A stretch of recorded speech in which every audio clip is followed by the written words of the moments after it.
किसी ने कहा है कि अच्छे काम करने वाला भी मर जाता है और बुरे काम करने वाला भी मर जाता है, तो हम अच्छे काम क्यों करें?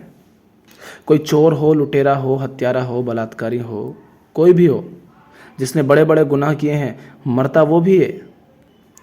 और जिसने चोरी नहीं की, हत्या नहीं की, बलात्कार नहीं किए या कोई भी ऐसा अपराध या पाप नहीं किया, वो भी तो मर जाता है ना।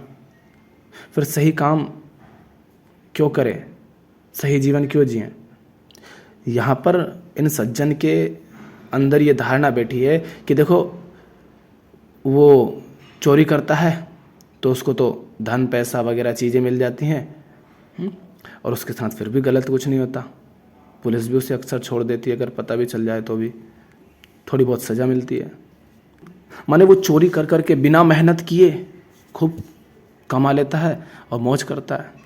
वो देखो बलात्कार करता है, काम सुख हासिल करता है, किसी की हत्या कर देता है, डराता है, लड़ाई दंगे करता है, तो सब उससे डरते हैं। तो इन सज्जन के मन में शायद ऐसी भावना हो कि देखो, गलत करके तो लोग बिल्कुल सूरमा की तरह जीते हैं, और जो भोले भाले लोग होते हैं वो बिल्कुल समाज में दबे कुचले होते हैं। अरे भाई साहब, ये जो भोले भाले लोग दिखते हैं ना, ये वो लोग हैं कि जो खुद तुम्हारी तरह ये सब हरकतें करना चाहते हैं, ये सब मूर्खता करना चाहते हैं, पर इतना साहस नहीं उनमें, इसलिए नहीं कर रहे हैं। इसलिए वो भोले भाले होने का नाटक करते हैं, नहीं तो वो भी इतने भोले हैं नहीं।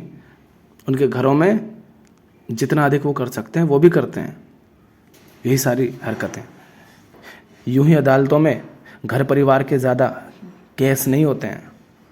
और रही बात अच्छा जीवन जीने की और गलत जीवन जीने की, तुम कह रहे हो कि चाहे कोई अच्छा जीवन जिए या गलत जीवन जिए, अच्छे कर्म करे या बुरे कर्म करे, एक दिन मर तो दोनों ही जाते हैं। ये बात बिल्कुल सही है कि दोनों मर जाते हैं, लेकिन महत्व इस बात का नहीं है कि दोनों मर जाते हैं या दोनों के मरने के बाद उनके साथ क्या होगा।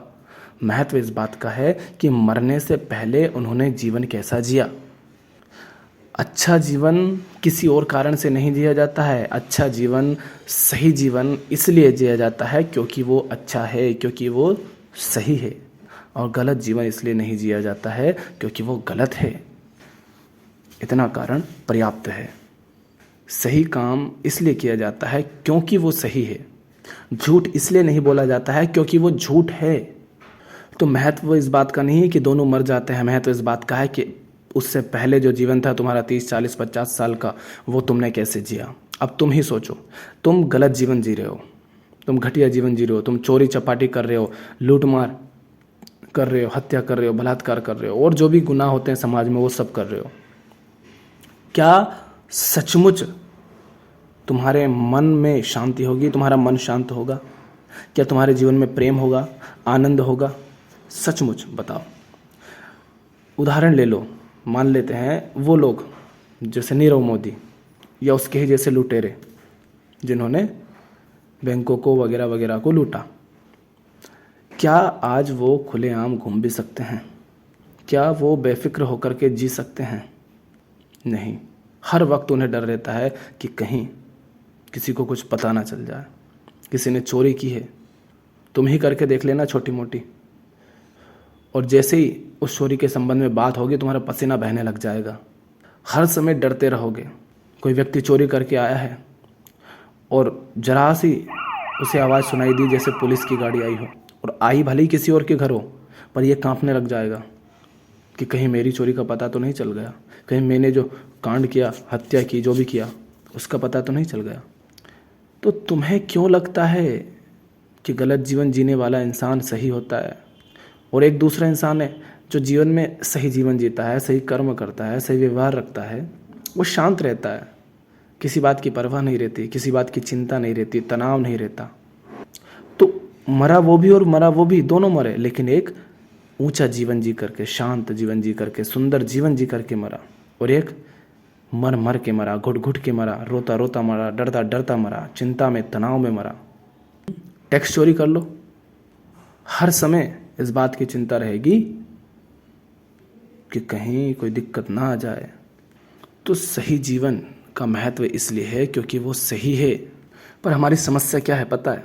हमारी समस्या ये है कि हम स्थूल चीज़ों को ज़्यादा महत्व देते हैं।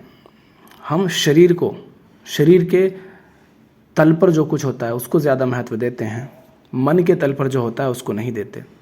हाँ, चोर को अगर शारीरिक सजा नहीं मिली तो हम कहेंगे उसको कोई दंड नहीं मिला, पर भैया वो तड़प रहा है अंदर से, उसको भी तो देखो। किसी को 1000 रुपये मिल गए और किसी को बड़ी गहरी शांति मिल गई, पर हमें वो शांति इस तरह नहीं दिखाई देगी जैसे पैसा दिखाई देता है, तो इसलिए हमको लगेगा कि उसको कुछ नहीं मिला।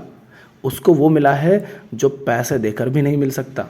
लोग पैसा भी नहीं चाहते हैं, पैसे के माध्यम से उसे ही चाहते हैं, शांति को, आनंद को। और वो अगर किसी व्यक्ति को डायरेक्टली ही मिल जाए तो फिर ये तो बड़ी ऊंची बात हो गई ना। पर चूंकि वो आंखों से तुम्हें दिखाई नहीं देगी और होगी भी तो तुम देख नहीं पाओगे चेहरे पर। तो कर्मों का फल इस तरह से मत देखो कि उसको शारीरिक पीड़ा मिले, उसको जेल में बंद किया जाए, उसको भी मारा पीटा जाए, उसके साथ भी गलत किया जाए। इस तरह से नहीं देखा जाता है। कर्मों का फल देखा जाता है कि तुमने जो कुछ भी किया उसके परिणाम स्वरूप तुम्हारा मन अशांत परेशान हुआ, चिंता तनाव में हुआ या शांत हुआ, चिंता मुक्त हुआ, तनाव मुक्त हुआ, तुम्हारे जीवन में आनंद की वृद्धि हुई या आनंद और ख़त्म हो गया। तुम जैसा जीवन जीते हो वैसा जी करके बिल्कुल बेपरवाह खुले आसमान के तले जीते हो, या डर डर कर, छुप छुप कर, घुट घुट कर जीना पड़ता है, चिंता और तनाव में जीना पड़ता है। इस तरह देखो, तब पता चलेगा कि गलत जीवन जीने का अर्थ क्या होता है। छोटी सी गलती कर देते हैं हम अपने जीवन में, उसमें भी कितना डरते हैं कि कहीं किसी को पता ना चल जाए, कांपते हैं ना। फिर तुम्हें क्यों लगता है कि जिन्होंने इतने बड़े बड़े कांड किए हैं वो बड़े खुश रहते होंगे, बड़े शांत रहते होंगे? उनकी ज़िंदगी नर्क हो जाती है, इसीलिए तो वो ऐसी हरकतें करते रहते हैं, क्योंकि वो नर्क हो गए हैं पूरे। तो भाई साहब, सही जीवन इसलिए जिया जाता है, सही काम इसलिए किया जाता है क्योंकि वो सही है।